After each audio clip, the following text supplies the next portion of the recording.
Bonjour à tous, bienvenue dans la maison de Dieu. Gloire au Seigneur, je vous remercie encore d'être là une fois de plus. Vous savez, un jour, un homme, il s'appelait Michel-Ange. Vous avez écouté parler de Michel-Ange. Léonard de Vinci, Michel-Ange, ça a été les plus grands artistes de tous les temps. Et un jour, Michel-Ange a fait une statue de Moïse.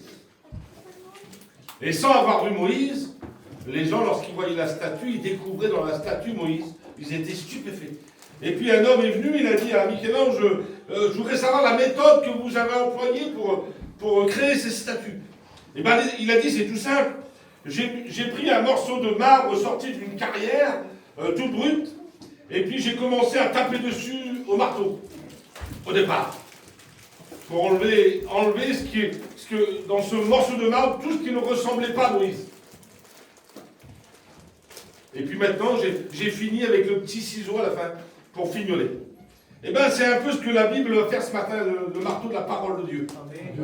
Dieu nous a sortis de la carrière du monde, on était des pierres brutes, sans aucune valeur. Et jour après jour, la Bible nous appelle à ressembler à Jésus-Christ. Et jour après jour, elle vient taper, heurter nos vies, nos cœurs, pour enlever ce qui ne ressemble pas à Jésus dans nos vies. Alors ce matin, on est appelé à progresser dans les choses de Dieu. Alors on va se retenir ensemble. Je demanderai au petit Alexandre de prier le Seigneur tout de suite, fils. Gloire à Dieu. Amen.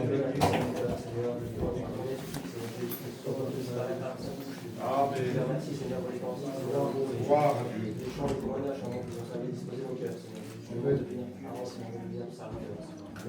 Amen. On va faire une lecture ensemble. On va rester dans le même livre qu'hier, quelques versets plus loin. Hier, on était à 1 Corinthiens 2.2, là on est au 1 Corinthiens 2.13. Voici ce qu'il est dit. On va le voir ensemble. C'est toujours l'apôtre Paul qui s'adresse à l'église de Corinthe. Il va dire c'est beau.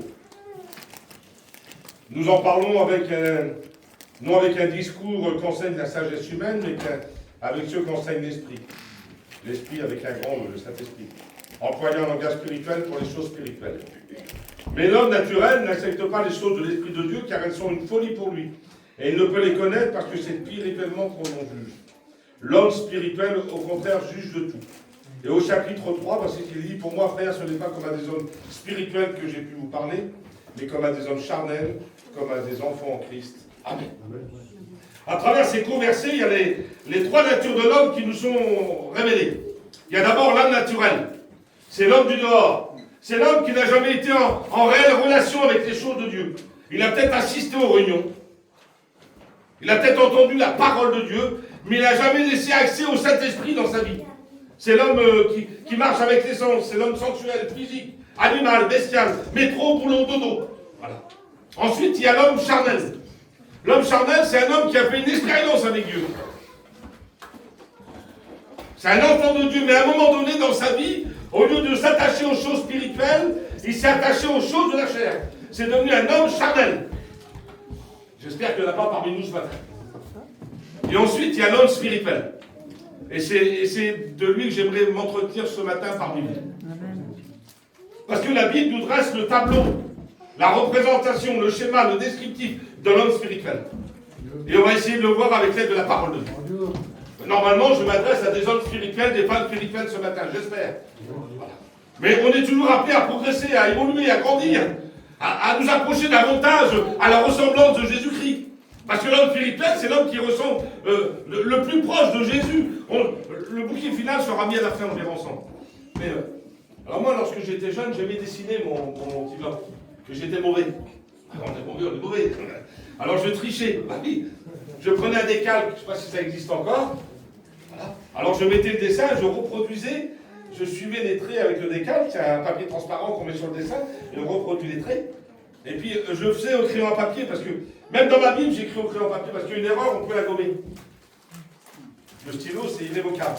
Mais hop, si on fait une erreur, tac, on vient gommer. Alors, je gommais. Alors, je reproduisais le dessin, et puis, au trait identique, et si je faisais une rature, et ben j'avais la faculté de gommer.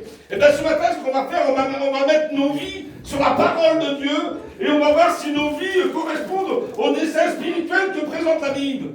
Et s'il y a des traits qu'on ne reproduit pas, ou qu'on a pris de travers, et qu'on aura la faculté de gommer par le sang de Jésus-Christ, et de prendre un chemin nouveau. Oui. La parole de Dieu est là pas pour nous juger, nous condamner. Des fois, elle met le doigt sur la plaie, mais c'est pour mieux guérir. Hein. Gloire au Seigneur. Alors, on va, avec l'aide de la parole de Dieu, on va se lancer. Hein. Le premier des versets, je vais me voir avec vous. L'homme spirituel, c'est Jean 16,8. Lorsqu'il sera venu, il convaincra le monde de péché, de justice, de jugement. Il est parlé du Saint-Esprit. Un homme spirituel, c'est un homme qui s'est laissé convaincre par le Saint-Esprit. Il y a des gens qui viennent depuis des temps, des mois, des années aux réunions, et jamais ils ont laissé accès dans leur vie au Saint-Esprit. Ils n'ont jamais rentré dans le domaine spirituel. Et puis il y a différents moyens pour être convaincus par le Saint-Esprit. Le premier moyen, c'est la parole de Dieu. Toute écriture est inspirée de Dieu, utile pour enseigner, convaincre, corriger et instruire. La parole de Dieu n'a pas besoin de nous, je vous rassure. Hein. Il y a des gens qui ont rencontré le Seigneur juste à la lecture de la Bible.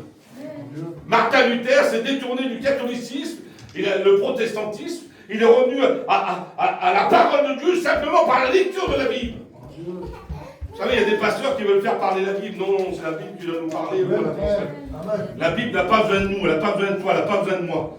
Mais Dieu a établi des ministères.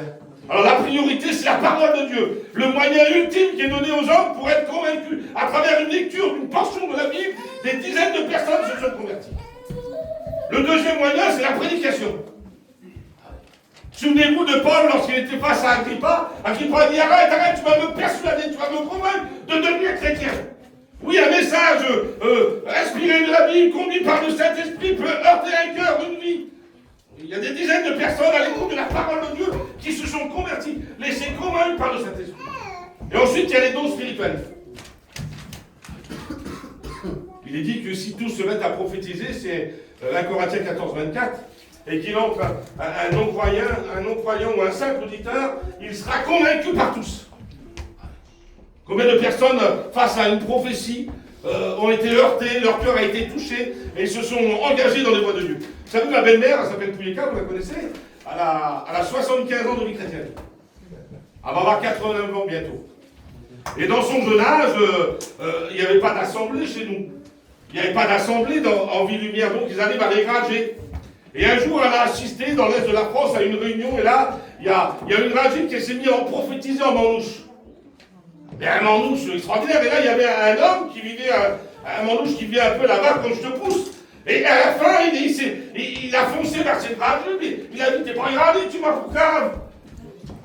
La ragine a dit, mais je sais pas, monsieur, on a dit, je sais pas. Non, la femme, la ragine avait été inspirée par le Saint-Esprit, par une prophétie en manouche pour convaincre cette personne. Et cet homme est tombé à genoux, il a été convaincu par le Saint-Esprit. Un homme spirituel, c'est un homme qui s'est laissé convaincre par le Saint-Esprit.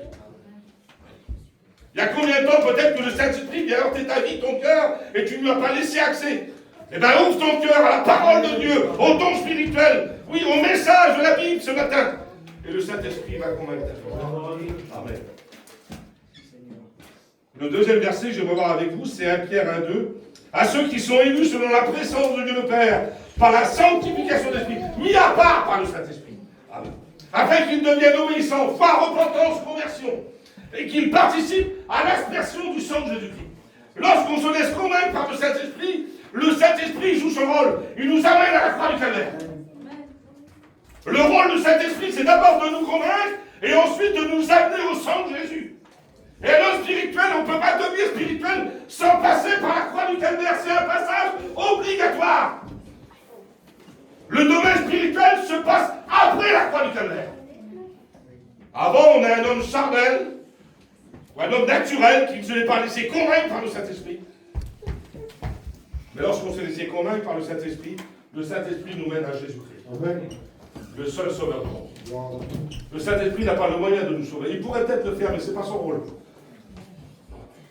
Dieu a donné son Fils, Jésus a donné sa vie, le Saint-Esprit le rend possible. Le Saint-Esprit nous convainc et ensuite nous amène au seul sauveur qui s'appelle Jésus. Et chaque chrétien, chaque chrétienne a dû passer un jour dans sa vie par la croix du calvaire. Et il doit y revenir souvent. M'excuse. On ne peut pas vivre une vie chrétienne de 10 ans, 15 ans, 20 ans, 30 ans sans passer par la croix du calvaire journalièrement pratiquement. Je m'excuse, on est dans le même peuple. Qui n'a pas une pensée mauvaise dans la journée, qui n'a pas un regard, un entendement. fois un moment d'humeur, de colère, ça arrive. C'est pas mis dans le péché volontaire, ça arrive. Eh bien, le seul moyen de remédier à cela, c'est la croix du calvaire. Et si on est honnête avec nous-mêmes, on devrait chaque jour se présenter à la croix du calvaire et demander pardon à Dieu. Dans le domaine de la sanctification. Le troisième point, on va le voir ensemble, c'est Jean 3,5. Jésus répondit à Nicodème, en vérité, je te le dis, si un homme ne d'eau et d'esprit, il ne peut entrer dans le royaume de Dieu. Si un homme né de nouveau, Jean 3,3, il ne peut voir le royaume de Dieu. Un homme spirituel, c'est un homme qui a passé par la nouvelle naissance. Un chrétien, c'est pas quelqu'un qui est baptisé d'eau, hein. Ah non. Notre mission est pleine de gens baptisés qui n'auront pas au ciel. La nouvelle naissance, elle est produite par Dieu, Jésus, le Saint-Esprit dans la vie d'un homme. C'est pas l'action de deux hommes qui nous baptisent dans l'eau. Hein. Alors tu peux dire, moi ça fait 40 ans, j'ai été baptisé par monde, ce que c'est, papa, j'ai mis, c'est des références, tant mieux. Mais ça ne fait pas toi un homme né de nouveau. Un homme né de nouveau, c'est une action divine dans la vie de l'homme. C'est quelqu'un qui a rencontré réellement Jésus-Christ. Vous savez, j'ai prêché la semaine dernière les signes qui prouvent qu'un homme est né de nouveau. Dans la discussion avec Nicodème, Jésus va dire ce mot. L'homme né d'esprit, il est comme le vent. Le vent vient, on ne sait d'où il va, d'où il vient, mais on en entend le bruit. Ben, le vent, il n'a pas de douleur, il n'a pas d'odeur, il n'a pas de couleur. Il n'a pas d'odeur. Il transporte les odeurs des autres choses, des fleurs, mais lui, par lui-même, il n'en a pas. Ben, la nouvelle naissance, c'est ça. Lorsqu'elle se produit dans la vie d'un homme, l'homme ne devient pas jaune, il ne devient pas vert, il n'a pas une auréole sur la tête, il n'est pas marqué sur le front. Non, mais il y a des signes qui se produisent. Le vent, lorsqu'il est là, on le voit. Il fait bouger les feuilles, il fracasse les arbres, il fait déchaîner les mers. On sent son action. Eh bien, un homme né de nouveau, il y a quelque chose qui se produit en lui. Ce qui se produit à l'intérieur se voit à l'extérieur. Un homme né de nouveau. Est-ce que vous êtes passé réellement par la nouvelle naissance? Je suis baptisé, c'est bien, c'est formidable, il faut le faire. Voilà. Celui qui croira, qui sera baptisé, sera sauvé. Mais la priorité, c'est la nouvelle naissance, l'action de Dieu dans nos vies, l'action divine qui produit la sainteté. Il faut que vous naissiez de nous. Le vrai juif, c'est pas celui qui a les aspects extérieurs et la circoncision dans la chair, non, c'est la circoncision du cœur. Là, le vrai juif, et ça, c'est nous. Je m'excuse avec le respect que je donne à tout le monde. Un juif, il peut prouver qu'il est juif par l'incision qu'il a dans la chair. Et peut-être qu'il ne suit pas la loi de Dieu, celui-là, en plus. Il y en a plein. Mais un vrai chrétien, c'est pas celui qui a le baptême de nous seulement, c'est celui qui est né de nouveau. Ce n'est rien d'être circoncis ou incirconcis, quelque chose, c'est d'être une nouvelle créature. L'homme né de nouveau. L'homme spirituel, 1 Corinthiens 6, 19, ne savez-vous pas que votre corps est le temple du Saint-Esprit, qui est en vous, que vous avez reçu de Dieu, et que ne vous apportez point à vous-même. Un homme né de nouveau, c'est un homme où Dieu vit, où Dieu demeure, où Dieu s'installe, où Dieu habite. Ce n'est pas un homme qui prend Dieu de temps en temps. 3 fois par semaine à l'église d'Yvetot. Je ne sais pas si on a ici, mais chez nous, il y en a. Ils prennent Dieu à la porte, l'attaquent pendant 1 heure, 1 heure et demie, et quand ils ressortent, ils laissent Dieu, parce que Dieu, dans une vie, ça dérange. Avec Dieu, on ne fait pas ce qu'on veut, on ne dit pas ce qu'on veut, on ne côtoie pas qui on veut, on ne va pas où on veut. Ah oui, Dieu ne va pas partout. Amen. Dieu n'écoute pas tout. Dieu ne regarde pas tout. Amen. Dieu ne côtoie pas tout le monde. Il voudrait le faire, mais il y a des gens que Dieu ne côtoie pas parce qu'ils vivent dans le péché. Ah oui. Et un véritable chrétien où Dieu demeure, il ne peut pas tout se permettre. Parce que le Dieu qu'on a, c'est un Dieu du 24 sur 24. Jour et nuit avec nous. Parce que demeurer, c'est s'installer, c'est habiter. Ah oui. C'est régner. C'est résider. Moi, j'ai pris l'hôtel, ils m'ont pris l'hôtel, les frères, là. Et je l'ai pris pour une nuit, c'est pas ma demeure à moi. Ah oui, je suis un passager, là. Mais il y a des chrétiens passagers, ils prennent Dieu de temps en temps. Mais un véritable chrétien, c'est un homme où Dieu réside, où Dieu s'installe, où Dieu règne, où Dieu tient les rênes de la vie. Le Dieu qu'on possède, c'est le Dieu de la première place, pas de la seconde. Il est le premier dans l'éternité, tu ne vas pas le mettre à la seconde place dans ta vie. Hein. Il n'en est pas question. C'est la première ou rien du tout avec lui. Hein. C'est un Dieu jaloux en plus. Je ne sais pas de la prétention, ce que je veux dire, c'est vrai. Si je demandais à Dieu, à Jésus, au Saint-Esprit où ils vivent ce matin. Ah. Je dis chez M. Marotoni, c'est moi. Chemin de Vaud, 94, 440 Villecrène. Il demeure là. Il Il habite là, Dieu. Jésus habite là, le Saint-Esprit habite là. 24 sur 24. C'est pour ça que dans ma vie, je dois me contrôler.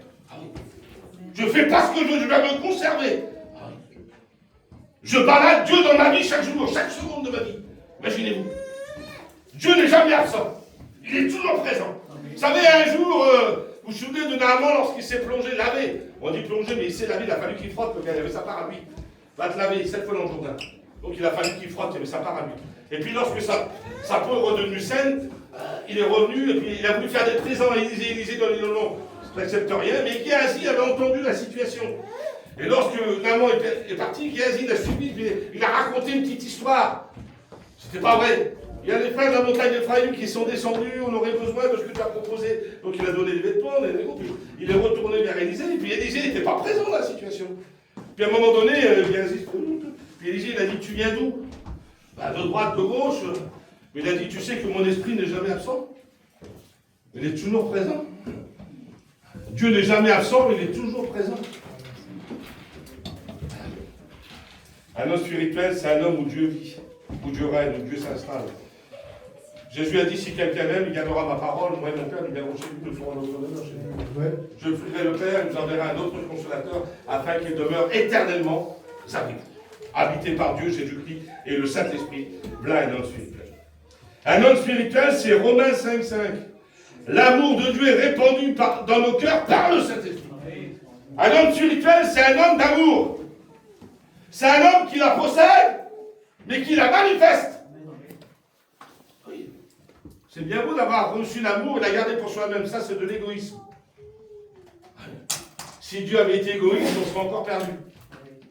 Mais parce qu'il a manifesté son amour et qu'il l'a prouvé, on est sauvé ce matin. Et l'amour doit se manifester.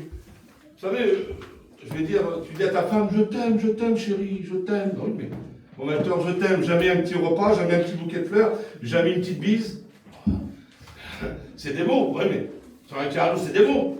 Mais tu lui dis pas le mot, mais tu viens avec un petit bouquet de fleurs le matin. Pas grand-chose. 3 roses, ça vaut 2 balles. T'as rien dit.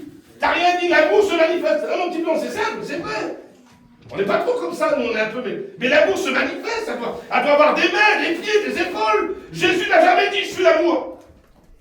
Il a dit, en vérité, je suis le chemin, la vérité et la vie. Jamais il a dit, je suis l'amour, vous pouvez regarder l'évangile. Mais il l'a prouvé, il l'a manifesté. Ses actes prouvent son amour. Arrêtons de parler d'amour, mettons-le dans nos mains, dans nos pieds, dans nos corps, dans nos membres. Manifestons l'amour qu'on a reçu. L'apôtre Jean qui dira, n'aimez pas avec la parole et la langue, mais aimez en action et en vérité. C'est l'apôtre Paul qui disait, Epaphras nous a raconté, en parlant des Colossiens, de quel amour vous êtes animés. L'amour, elle a des actions, des émotions. Elle sait pleurer de temps en temps, l'amour. Elle a de la sensibilité. Ah oui. Elle n'est pas égoïste, elle n'est pas insensible au malheur des autres. Elle souffre avec les autres. Elle a de la compassion, elle est remuée. Vous savez, lorsqu'on dit ému de compassion, c'est qu'il était remué dans ses entrailles, Jésus. Voyant la misère des autres, il était remué. Il souffrait lui-même pour les autres. Il en est mort. Oui. Vous savez, je m'excuse, je vais illustrer, moi, tu étais en panne au milieu de la place, tu es en train de démonter le moteur. Le petit copain, il parle, je t'aime, frère. Je t'aime, frère. Prends la clé de 17, mets-toi en dessous de camion avec lui, puis aide-le. Tu dis pas un mot, il va dire, il n'a pas d'amour, petit frère. Je t'aime, frère. Ah, oui, mais on en est là aujourd'hui, au 21e siècle. Je t'aime, frère. Salut, on se reverra. Mais non. L'amour se manifeste. Amen. Vous savez, il est dit que lorsque l'iniquité sera accrue, l'amour du plus grand nombre se refroidira. Là, il n'est pas dit l'amour de tous. L'amour du plus grand nombre. Ben moi, je ne veux pas faire partie du plus grand nombre. Je veux faire partie du plus petit nombre qui manifeste l'amour au sein du corps de Jésus-Christ. Aimez-vous les uns les autres. C'est à cela qu'on reconnaîtra que vous êtes mes disciples. Ce n'est pas au langage que vous allez avoir. Ce n'est pas à la prédication que vous allez avoir. Ce n'est pas au travail que vous allez faire. Non, c'est à l'amour que vous allez manifester qu'on verra que vous êtes vraiment des hommes spirituels. L'homme spirituel. Romains 8,5. Ceux qui vivent selon la chair s'affectionnent aux choses de la chair. Tandis que ceux qui vivent selon l'esprit s'affectionnent aux choses de l'esprit. Si vous êtes ressuscité avec Christ, né de nouveau, spirituel, cherchez les choses d'en haut, où Christ est assis à la droite de Dieu. Recherchez d'abord le royaume de Dieu et sa justice, et toutes choses vous seront données par-dessus tout. Un homme spirituel, c'est un homme qui recherche d'abord les choses de Dieu. Il y a de la place pour le reste dans nos vies, hein, je m'excuse. On doit aller travailler, on doit aller chiner, on doit aller faire nos affaires. Mais à un moment donné, la priorité d'un homme spirituel, c'est les choses de Dieu. C'est d'abord Dieu. Ensuite le reste. Ah oui. Mais, une pensée un peu bizarre, il y a des chrétiens autruches. Vous savez ce que c'est une autruche? C'est un oiseau. Il peut faire 2 mètres, le mâle 2,50 m et 150 kg. Il a des ailes, il a une grosse tête, il a des yeux plus gros que le cerveau, la convoitise. Il a des ailes mais il ne vole jamais. C'est de la parade. Il y a des chrétiens qui ne connaissent jamais la hauteur, c'est toujours la terre, la terre, la terre, la terre, la terre. Ils se sont adaptés, ils se sont métamorphosés pour la terre. D'après les historiens, l'autruche aurait volé dans le passé. Mais parce que ses prédateurs, les dinosaures, sont morts, elle s'est habituée au confort de la terre, elle s'est métamorphosée pour s'habituer à la terre. Au lieu de voler, elle a trouvé de la sécurité. Il y a des chrétiens qui ont trouvé de la sécurité sur la terre. Alors ils ne trouvent plus le moyen, dans les choses de Dieu, de s'épanouir en Dieu, ils s'épanouissent sur la terre. Et ils sont devenus tordus, métamorphosés. Elle n'a plus elle n'en a plus qu'un devant, il est énorme. Vous savez que l'autruche, c'est le deuxième animal qui court le plus vite après le guépard. Le guépard, 110 km/h. L'autruche, il y a une autruche qui a été chronométrée à 97 km/h. C'est pour ça que la Bible dit qu'elle se rit du cheval. Et on fait des courses d'autruche en Afrique. Ben, il y a des chrétiens qui ne connaissent jamais les hauteurs, c'est toujours la terre, la terre. Ils se sont adaptés, métamorphosés. Ils sont empris avec la terre, ils sont empruntés avec la terre. Il y a des chrétiens, vous leur demandez tout sur les filons de la terre, ils connaissent tout. Dès que vous leur parlez de la Bible, il faut l'autruche, tapez dans le sable. Il n'y a plus rien qui sort. Ah oui. Avoir un estomac d'autruche, c'est tout avaler. Il n'y a plus de tri dans leur vie. Ils avalent tout, ils prennent tout. Mais non, mais un chrétien, il décolle, il a les ailes de la colombe, il est différent. Il se laisse porter par le Saint-Esprit. Tu ne voudrais pas décoller un peu de terre et connaître un peu les hauteurs ce matin? Rentrer dans les parvis de Dieu, t'approcher du ciel. Que la terre, ça fatigue. Je m'excuse. Vous savez que l'autruche, elle abandonne ses petits au désespoir du sol. Mais il y a des chrétiens qui ne réalisent même plus que leurs enfants, il faut les préserver, il faut les conserver, il faut les garder, que la terre est mauvaise pour eux, qu'il y a des prédateurs en grand nombre. Non, il n'y a plus que la terre dans leur vie. Vous leur parlez du commerce, de ceci, de cela. Ah, ils connaissent les filons pour tout. Ils sont prêts à vous aiguiller, mais dès que vous leur parlez de la Bible, vous les embarrassez, pourtant c'est des chrétiens. Ça peut les épanouir, non, ça les dérange. Parce que ce n'est pas leur recherche première. La recherche première, c'est la terre, la terre, la terre, la terre. Mais la Bible dit malheur à la terre. Malheur à la terre. Le bonheur, c'est le ciel. Amen. Je vous invite à cela ce matin. Y aura-t-il des autruches parmi nous ce matin? Moi, je ne vois pas, mais Dieu les voit. Dieu t'appelle à décoller. Recherchez d'abord, premièrement. Un homme spirituel, c'est Ézéchiel 1,12. Il, c'est les 4 êtres vivants. Allez où l'esprit les poussait à aller. Et ne se tournez point dans leur marche. Un homme spirituel, c'est un homme conduit par le Saint-Esprit. Jésus lui-même, pendant son ministère terrestre, a été conduit, mené, poussé par le Saint-Esprit pour être tenté par le diable dans le désert. Le Saint-Esprit ne nous mène pas toujours où on veut aller.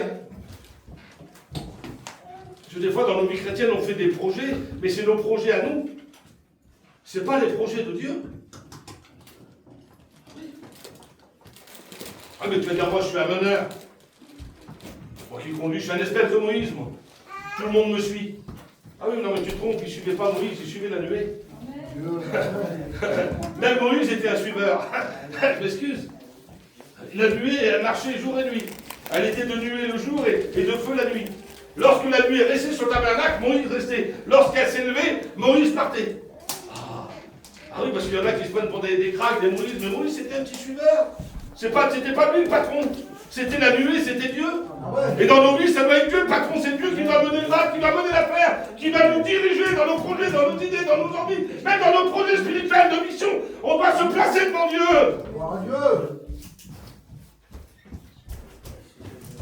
On ne doit pas travailler où on veut travailler. On doit travailler où il veut qu'on travaille. Pas toujours facile. Hein. Souvent, on travaille avec nos affaires à côté, nos clients, tout ça. Alors, ça paraît facile, oui. Souvenez-vous de Philippe, il est en Samarie. Il annonce l'évangile. Les démons sont chassés, les paralytiques sont guéris. Il y a une grande joie dans la ville. Les gens se convertissent. Il fait des baptêmes. Il appelle Pierre et Jean. Les gens sont baptisés du Saint-Esprit. C'est le rêve de tout le monde, ça. Hein. Établir une église où il n'y a rien. Et à un moment donné, on lui dit, allez, il faut que tu t'en vas. Faut que je vais où? Sur le chemin qui est désert à Damas, ça va. Puis il y a un Éthiopien, avec le respect que tu as tout le monde, un noir. En plus, j'ai quitté la petite église que j'ai fondée, il y a tout qui se passe. Et puis j'allais sur un chemin désert. Mais Philippe écoute la voix de Dieu. Et à un moment donné, il hésite et l'esprit lui avance. Et il avance, il monte dans le char. Vous connaissez l'histoire. À un moment donné, l'Éthiopien est convaincu. Le baptême d'eau, et d'après l'histoire, ça a été le moyen d'un des plus grands réveils de l'histoire. En Éthiopie. Le Saint-Esprit ne nous amène jamais dans un cul-de-sac. Si on l'écoute, il nous appellera toujours à un bon travail. On ne doit pas écouter nos affaires, on doit écouter les affaires de Dieu. Il faut que je m'occupe des affaires de mon Père, disait Jésus. Le Saint-Esprit. Être poussé, conduit, mené. Alors je m'excuse, t'es pas un caïd, t'es un suiveur. Moïse suivait la nuée.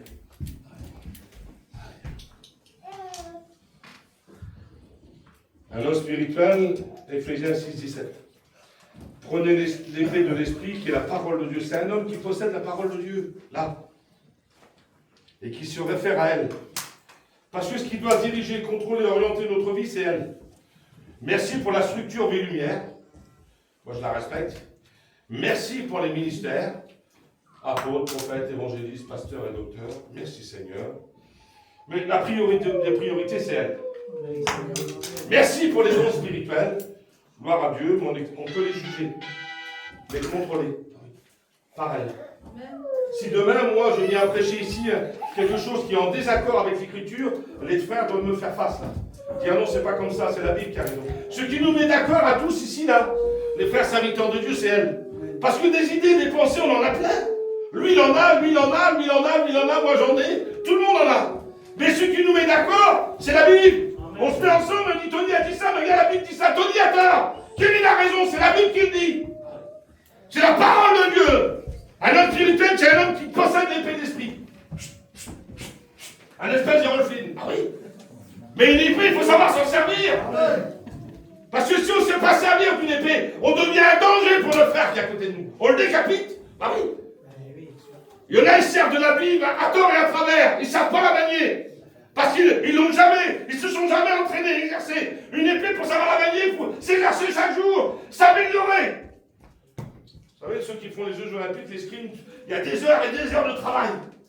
Jour après jour. Ils refusent plein de choses pour s'adapter à la Bible, à l'épée. Et bien nous, c'est pareil, on doit s'adapter à la parole de Dieu. La connaissance, elle vient pas d'en haut, elle vient d'après notre lecture. Faites tout pour joindre à votre foi la connaissance. La connaissance, ce n'est pas la part de Dieu, c'est la part de l'homme. Plus tu liras ta Bible, plus tu la connaîtras. Jimmy disait, si tu lis pour 1 heure, t'en seras pour 1 heure. Si tu lis 10 heures, t'en seras pour 10 heures. Le Saint-Esprit nous rappellera toujours. Il te rappellera ce que tu as lu. Si tu ne l'as jamais lu, il ne te rappellera pas parce que tu ne l'as jamais lu. Ah oui. La Bible, elle doit être au centre de notre vie. De notre vie chrétienne, de notre ministère, n'en parlons pas. Si tu es serviteur de Dieu et que tu lis jamais la Bible, assis-toi. Fais le boulanger, fais ce que tu veux, mais pas serviteur de Dieu. Bah oui. M'excuse les frères, si un frère a 20 ans de ministère, et puis que tu commences à y poser une question, alors moi vous allez me poser, vous allez m'embarrasser, parce que j'ai plus d'ignorance de connaissance, mais j'ai quand même un béaba. Il y a quand même un béaba élémentaire. Et puis le frère qui pose une question, et puis une deuxième question, c'est propre. Puis là, je vais voir. Mon frère en Val-Tégo va pêcher, puis je ne prêche plus. Tu es là pour orienter l'église, tu es là pour la diriger, la contrôler. Tu es là pour exhorter. Tu es là pour la protéger, tu ne connais pas la Bible, la seule protection de l'église, c'est la parole de Dieu. Qu'est-ce qu'a dit Jésus face au diable? Il est écrit. Je leur ai donné ta parole. La parole, c'est la priorité d'un homme spirituel. On ne peut pas être spirituel sans s'attacher à la Bible. Alors tu vas me dire, je ne sais pas lire. Ah oui, je ne sais pas lire, c'est bien. Il y en a plein chez nous qui ne savent pas lire. Mais il y a tellement de moyens pour connaître la Bible aujourd'hui. En dehors de la lecture, vous prenez une clé USB, vous mettez 3000 prédications dessus. Elle est grande comme ça. Moi, j'ai la tante à ma femme, elle ne savait pas lire, Violette, elle vous réciter la Bible par cœur. Lorsqu'on s'intéresse à la Bible, le Saint-Esprit nous aide et on est capable de l'assimiler. L'Écriture, elle doit être au centre de notre vie. Ça doit être l'épée qui nous protège à nous et qui protège nos frères. Un homme spirituel, c'est un homme de la Bible, de la parole de Dieu. Il doit s'entraîner chaque jour. Pas besoin de déguiser la Bible, elle est toujours affûtée. Éphésiens 6,19. Faites en tout temps par l'Esprit toutes sortes de prières et de supplications. Un homme spirituel, c'est un homme de prière, un homme qui a une relation avec Dieu, un homme qui a un dialogue avec Dieu. Alors il y a le lieu secret que Tim Blanc a dit, et c'est vrai, mais c'est pas la priorité. Le lieu secret, c'est notre vie. Parce que s'il fallait toujours être dans un endroit précis à genoux pour prier, il y a des gens qui ne pourraient pas le faire. Un malade cloué sur un lit, il ne peut pas se mettre à genoux, il ne peut pas prier. Non, c'est pas vrai. La prière, c'est d'abord un état d'esprit. Et ensuite, une position du corps, si on a la possibilité de le faire. On peut prier en haut d'un toit, en haut d'un arbre, au volant d'une auto, en faisant sa cuisine. Ah oui. Il n'y a pas d'endroit. C'est un état de cœur. On peut être en relation avec Dieu à n'importe quel moment. C'est pour ça qu'il dit prier sans cesse. On peut le faire si on le veut. On peut toujours être en relation avec Dieu, qu'importe l'endroit où on sera, et la position du corps. Maintenant, se mettre en genoux et dans le secret de temps en temps, c'est bien, il faut le faire. Mais c'est d'abord un état d'esprit. Et moi, j'ai trouvé une prière formidable dans la Bible. Que tout le monde peut accomplir ce matin. Regardez ce qu'il est dit. Romains 8,15. Vous n'avez point reçu un esprit de servitude pour être encore dans la crainte, mais vous avez reçu un esprit d'adoption par lequel nous crions Abba, Père. Abba, Abba. Abba, ça veut dire papa en israélien. Tata pour les manouches. Daron pour les yéniches, il y en a. Dayou pour les gitanes. Padre pour les espagnols. Mais moi, je suis un mélange de tout, mon petit gars. Espèce de bâtard cotonnin, mon père disait. Ma mère, c'était Gragie, mon père, c'était un Rachico de Yéniche, je sais pas pourquoi. Alors, je suis blond vénitien demi-rouquin. Alors, le petit, il a vite vu, moi, il m'appelle pas Tata, mais il m'appelle Ota. Ça n'existe pas, Ota, mais lui, il a vu que j'étais un mélange, donc il a fait Ota, il a fait un mélange. Il n'y a pas plus beau la prière d'un enfant. Tu te souviens quand ton petit a parlé les premiers mots qu'il a dit, toi? Il a dû dire papa au moment. Ou tata, si tu dis tata, ou je sais pas. Et puis avant on ne pouvait pas, mais aujourd'hui tu l'as compté. Le petit a parlé! Mais qu'est-ce qu'il a dit? On dirait qu'il a fait quelque chose de terrible. Il a dit tata. Il a fait l'extraordinaire. Mais imaginez-vous lorsque Dieu entend un enfant lui dire papa, je t'aime. Tout le monde peut le faire ce matin. Cette prière-là, tu n'as pas besoin d'être un avocat, d'être un juge, d'avoir un baccalauréat, personne ne serait là ce matin, il n'y a pas d'avocat parmi nous. Il y a des gitans sur le Pargrasse. Mais il y a combien de temps que tu n'as pas dit papa, je t'aime? Il y a combien de temps que tu t'es privé ça? Et lorsque ton petit a dit ça, que tu l'as pris en caméra, tu as pleuré comme un enfant. Il parle, le petit, il a dit papa, tu l'as fait voir à tout le monde, tu as pleuré, tu as été bouleversé. Tu peux bouleverser Dieu par ta prière. Papa, je t'aime ce matin. C'est simple. Et il y a combien de temps que tu ne l'as pas fait? Tu ne voudrais pas le faire ce matin? Peut-être que tu n'as pas la force, le Saint-Esprit va t'aider. Tu n'as pas besoin d'être un avocat, un petit gitan d'Ifto sauvé par grâce. Papa, je t'aime. Tu vas voir le Saint-Esprit. Lorsqu'il a dit ça, le petit l'a eu tout ce qu'il a voulu. Bah, tu auras tout ce que tu veux ce matin. C'est pas vrai, mon petit non? Tu dis papa, je t'aime. Oh là, ça va se déverser sur toi. La bénédiction de Dieu. Il est suivi d'aucun chagrin. Le Saint-Esprit dit, mettez-moi à part Barnabas et Saul pour l'homme à laquelle je les ai appelés. Un homme spirituel, c'est un homme qui a du boulot, qui travaille pour Dieu. Il n'y a pas de chômeur dans l'homme de Dieu. C'est tout zéro ici, là. C'est le rêve de tous les présidents. Vous avez vu le chômage, là, les présidents, 7%, 30%, ils ne savent plus comment faire. Mais ici, il n'y a pas de chômeur. Il n'y a pas que les serviteurs qui doivent travailler. Ah oui, parce que nous, je m'excuse, voilà, dans notre mission, c'est ma mission, je l'aime de tout mon cœur. Il semblerait que si on est chrétien, on ne peut rien faire. Alors, si on voit un chrétien qui est un peu zélé, directement il va à l'école biblique. Ah non, c'est pas ce que la Bible enseigne. L'apôtre Paul dira aux Thessaloniciens, on raconte à notre sujet quel accès on a eu au milieu de vous, comment vous êtes convertis à Dieu pour abandonner les idoles et attendre Jésus-Christ. Mais entre attendre et convertir, il a dit pour servir le Dieu vivant et vrai. Un chrétien doit servir Dieu. J'avais fait un message sur le service il y a quelques temps en arrière, j'en ai parlé hier. Vous sauriez, tout le monde peut servir Dieu. Il n'y a personne qui exulte. Jésus s'est servi d'un enfant pour les 5 pains de poisson. Il s'est servi d'un vieillard. Zacharie et Isabelle étaient avancés en âge. Un malade, un bien portant, un pauvre, un riche. Il s'est servi d'animaux. Tu n'es pas un animal ce matin. Il peut se servir de toi. Tu dois servir. Ce n'est pas une option, c'est une obligation. Un homme spirituel, il a du boulot, il a reçu 1, 2 ou 5 talents, ça dépend de sa capacité. Dieu ne va pas t'alourdir ta vie. Il va t'aider à accomplir ce qu'il te demande de faire. Mais tu as du travail à faire. C'est pas normal que ton seul travail, c'est d'occuper une chaîne 3 fois par semaine et attendre que Dieu te bénisse. Non, non, non. Tu dois témoigner autour de toi. Tu dois attirer les gens à toi. Nous, on a été sauvés par quoi? Un prospectus. C'était pas un pasteur, hein. C'était un colporteur. Est-ce qu'il a parlé? Lorsque vous donnez un prospectus, vous ne parlez pas toujours. Des fois, il donne des tracts comme ça. Alors, je vais illustrer, moi. Il était sourd et muet. T'es pas sourd et muet ce matin? Tu peux tendre la main. Regardez, mon beau-frère m'a donné ça, je vais vous en donner ce matin. Ça va. J'en profite. Regardez. Mon beau-frère, c'est Ephraim, c'est l'investigateur de Jésus t'aime. Vous avez vu Jésus t'aime partout, là, ça va dans le monde entier. Regardez, il a fait ça, là. Le compte à rebours, c'est un petit condensé qui donne aux gens à s'approcher de Dieu.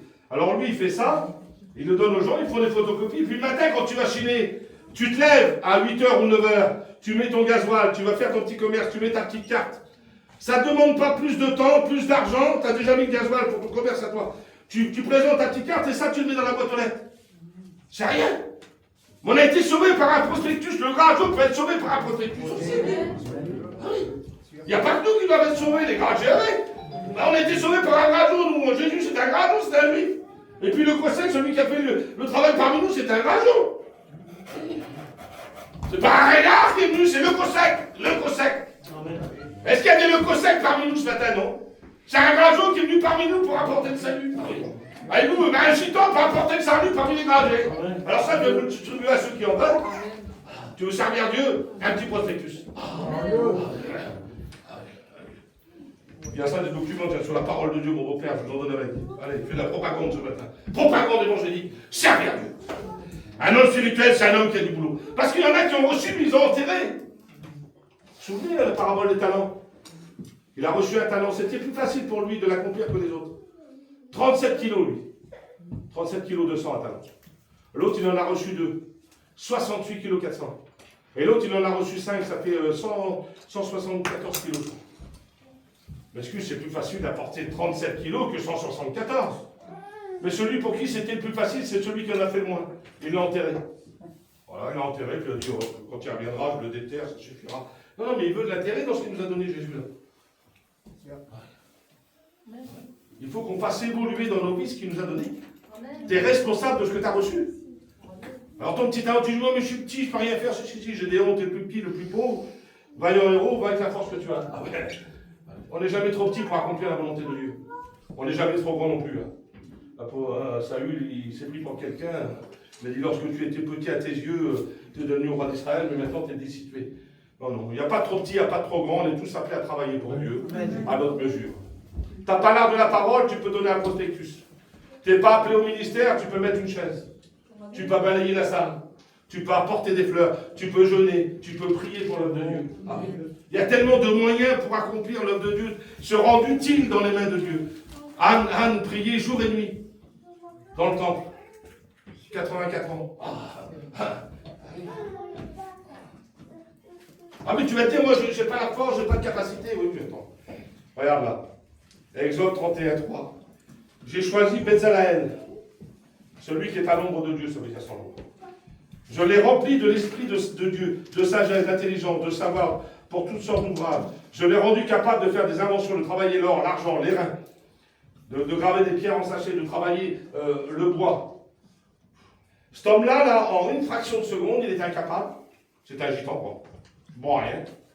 En une fraction de seconde, il est devenu orfèvre, joaillier, chaudronnier, menuisier. Je m'excuse, Si tu as de l'or, tu ne vas pas aller au chaudronnier du coin.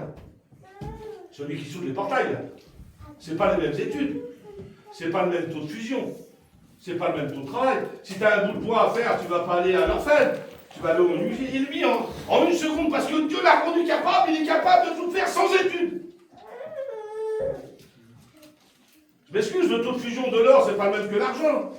Tu vas pas, si tu as des diamants, tu vas pas les confier au menuisier du coin.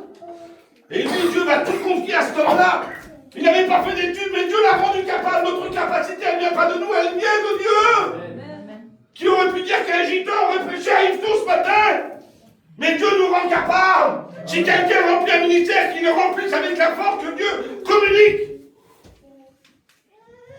Tu peux devenir capable d'exercer des choses en Dieu si tu te laisses façonner par lui. Oui, dans ses mains. Si tu es spirituel, il va se servir de toi. Dieu ne se sert pas des charnels. Je m'excuse, si vous savez qu'un gars est charnel, vous n'allez pas l'appeler ici, là. Parce qu'il va vous casser la baraque. Oui. Bah, Dieu est plus intelligent que vous, je vous rassure.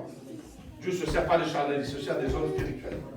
C'est pour ça qu'il a dit, mettez-moi à part, Saul et Barnabas. Il a fait le tri. Dieu fait un tri pour se servir de quelqu'un. Ah oui, il a établi les uns comme apôtres, prophètes, évangélistes, pasteurs et docteurs. Il a donné des dons spirituels à l'Église. Alors certains sont réservés aux serviteurs de Dieu, les dons de puissance, dons de foi, de guérison, d'opérer des miracles. Il y a les dons de révélation aux serviteurs de Dieu, dons de sagesse, de connaissance, discernement des esprits. Tu ne vas pas avoir de don de miracle, tu n'as pas le droit d'imposer les mains, ma soeur. Je sais ce qu'il fait. Maintenant, il y a les dons vocaux, qui sont accessibles à toute l'Église. Serviteurs de Dieu, chrétiens et chrétiennes. Dons de prophétie, diversité des langues, interprétation des langues. Et bien souvent, nos sœurs dans l'Assemblée exercent ces dons-là. Merci Seigneur. Mais pour exercer un don spirituel, il faut être spirituel. Ah oui. Si tu es charnel comme un pied toute la semaine, et que tu viens, parce que, vous savez, nous, on a vite catalogué quelqu'un spirituel des gitans. Elle verse de larmes, elle a son petit foulard, on dirait Sainte Thérèse. Ah là là, on n'est pas spirituel. Lorsqu'elle sort, c'est un dragon dehors. Elle pleure plus, elle a les dents, ils sont comme ça. Oui. Mais vous rigolez, mais vous savez qu'il y en a des comme ça. Je ne sais pas si on a Yvetot, mais j'en ai rencontré pas mal. Il y avait du brouillard hier. J'aurais pu en rencontrer une hier soir, ça aurait été dangereux.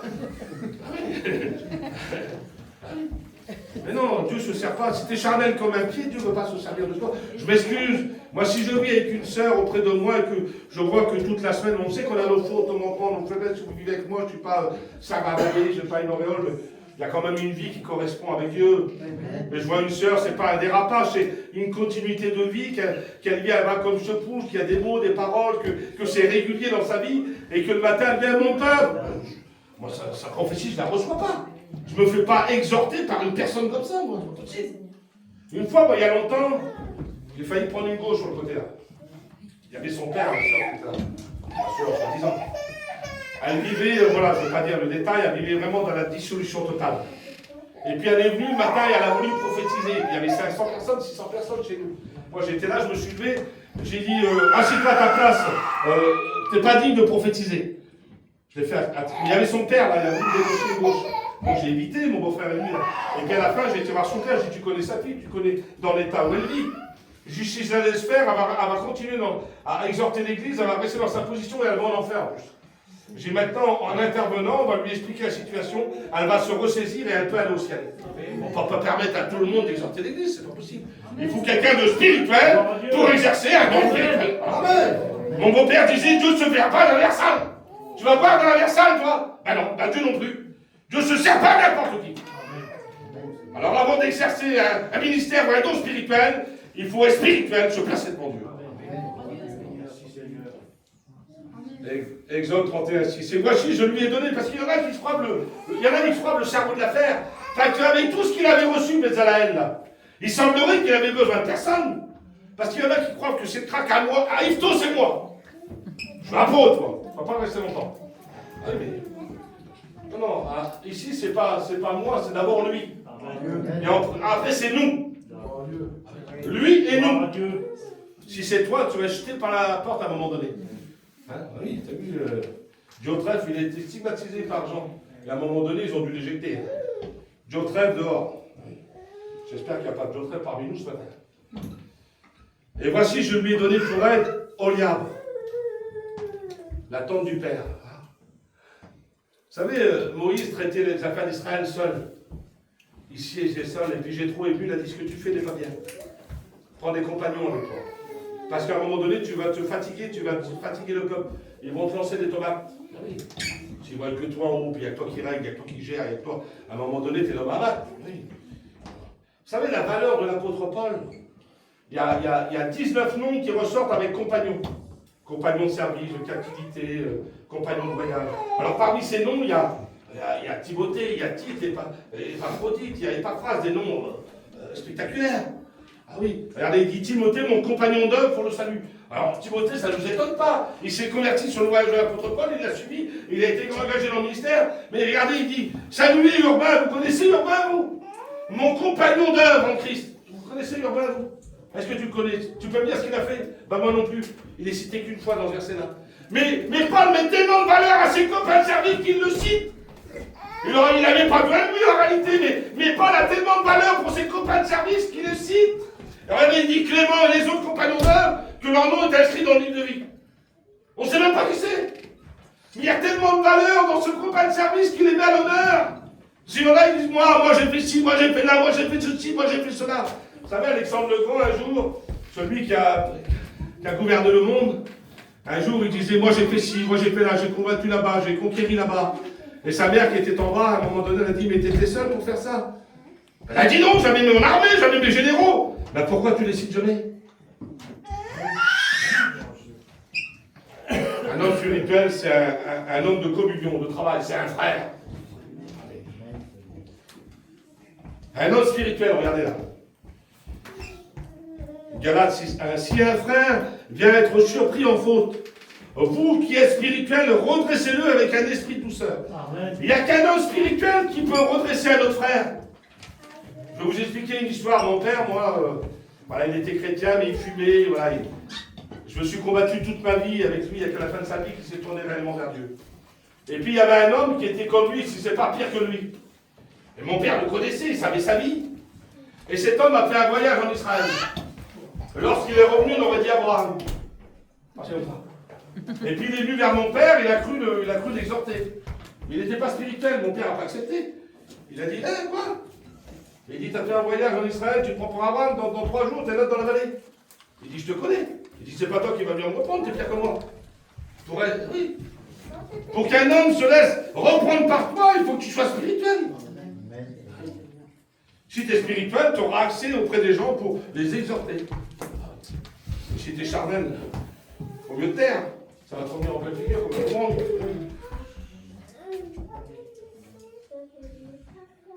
Un homme spirituel. Romains 8:26. De même aussi, l'Esprit nous aide dans notre faiblesse. Car nous savons qu'il convient de demander dans nos prières, mais l'Esprit lui-même intercède pour nous par les supplices et les spirituels. Un homme spirituel, c'est un homme aidé par Dieu. Formidable.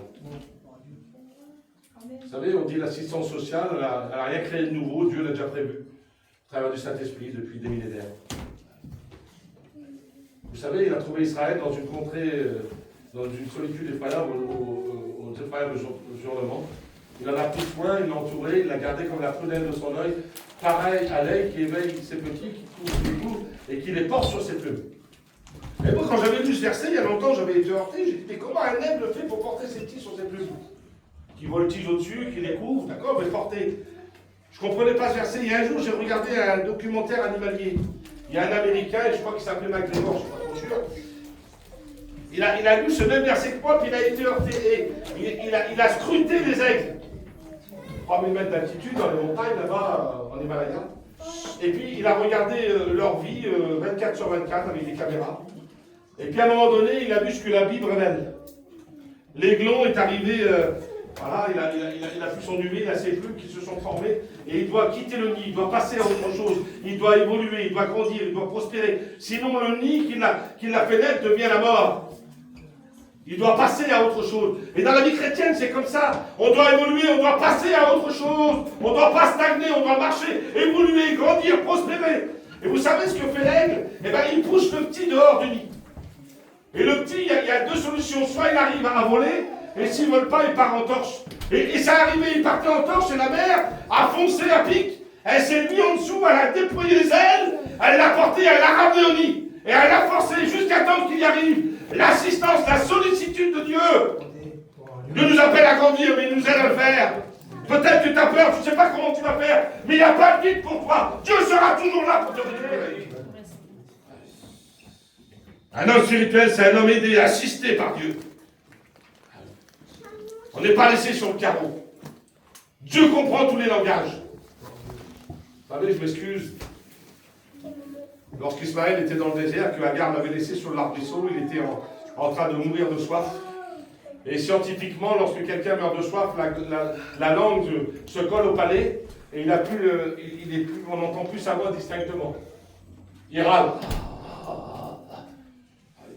Et l'ange va dire, Dieu a entendu la voix de l'enfant.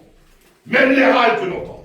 T'es haut, t'es pourquoi, t'es comment? Oh, t'as plus la force de prier, t'as plus la force de parler, t'as juste des râles qui sortent de toi, t'es au bout du rouleau, râle, c'est pas grave. Dieu entend et comprend tout, il va venir à ton secours. L'homme spirituel, Romains 8, 23, nous aussi qui avons reçu les prémices de l'Esprit, nous soupirons nous-mêmes en attendant l'adoption et la rédemption du corps. On n'a reçu qu'une autre étape pour l'instant, les gars. Tout ce qu'on vit en Dieu, là, c'est les prémices. C'est un acompte sur le terrain. Tu as acheté un terrain à 500 000 euros, tu as donné 10 000 euros. Eh bien, tu as acheté une demeure dans le ciel par sacrifice de Jésus-Christ. Tu as reçu un acompte pour l'instant. Mais tout le reste nous attend. Et il y en a qui se contentent que de ça. Ils sont sauvés, ça y est. Opération canapé.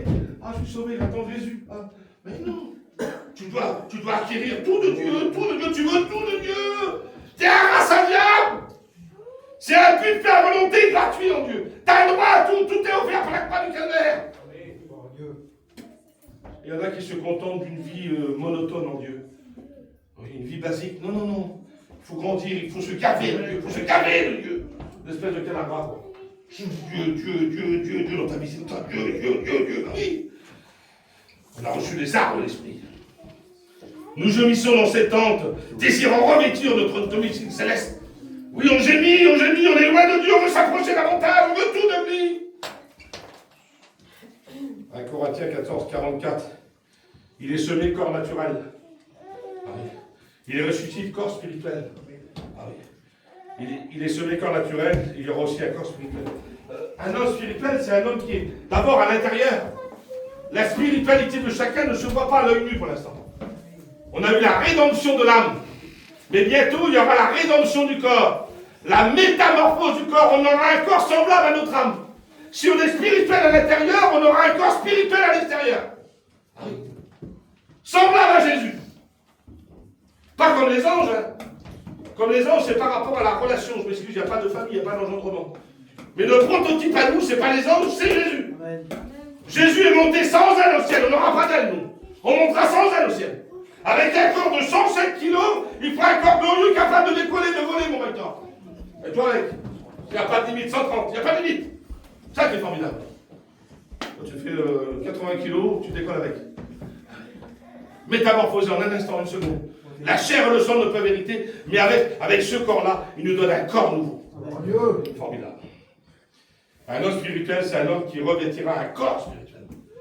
Ce qui est à l'intérieur se verra à l'extérieur. Parce que dans l'enlèvement de l'Église, il y aura un tri.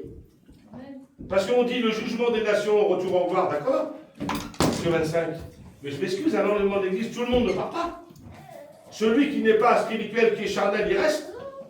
Ah oui. C'est pour ça qu'il faut sortir les dents à l'église, qu'il faut s'approcher, les gars. Ah oui. On ne vient pas à la réunion pour faire plaisir au pasteur, on vient à la réunion pour aller au ciel. Ouais. Ah bah oui. Apocalypse 22, 17, et l'esprit l'épouse dit bien, Seigneur. Un homme spirituel, c'est un homme qui désire le retour de Jésus. Alors c'est vrai que, moi je m'excuse, j'ai un fils de 26 ans, j'étais étudiant, je n'étais pas marié. Alors imaginez-vous, il est né dans un foyer chrétien, je ne suis pas le meilleur du monde, mais je ne suis pas le pire, j'ai une vie en Dieu. Si vous demandez à mon fils ce que j'aime, il va dire d'abord Dieu, mon père aime Dieu et manger. Ça je vois. Non mais... c'est le dialogue de mon fils. Donc, mon fils prie à table, mais il n'est pas chrétien pour autant. Alors, dans ma chair, je veux que le Seigneur tape pour mon fils, c'est normal. Mais un homme spirituel, il n'y a rien qui doit retarder le retour de Jésus-Christ. Mon œil spirituel appelle à le retour de Jésus. Et il y a des gens qui refusent le retour de Jésus, même certains chrétiens aujourd'hui. Et même pas pour leurs enfants, c'est pour leurs affaires. Ils sont tellement préoccupés pour eux-mêmes que le retour du Seigneur, ils n'en veulent plus. Ils en ont peur même certains. Parce que leur vie n'est pas en règle. Et pourtant, c'est des chrétiens. Mais si on revient ce matin, Jésus, est-ce que tu pars? Ah oui. Est-ce que tu sais la date où il va revenir? Dites-moi. À quel moment? À quel instant? Est-ce qu'il y a quelque chose qui peut l'empêcher de revenir ce matin? Rien du tout. Est-ce que tout le monde parle? C'est mon souhait à moi. C'est le désir de Dieu. Mais c'est ta vie qui confirmera si tu pars ou pas. Si tu as une vie charnelle, tu ne pars pas. Mais maintenant, si tu as un esprit spirituel attaché à Dieu, qui fait des efforts pour Dieu, malgré tes fautes et tes manquements, Dieu te prendra. Amen.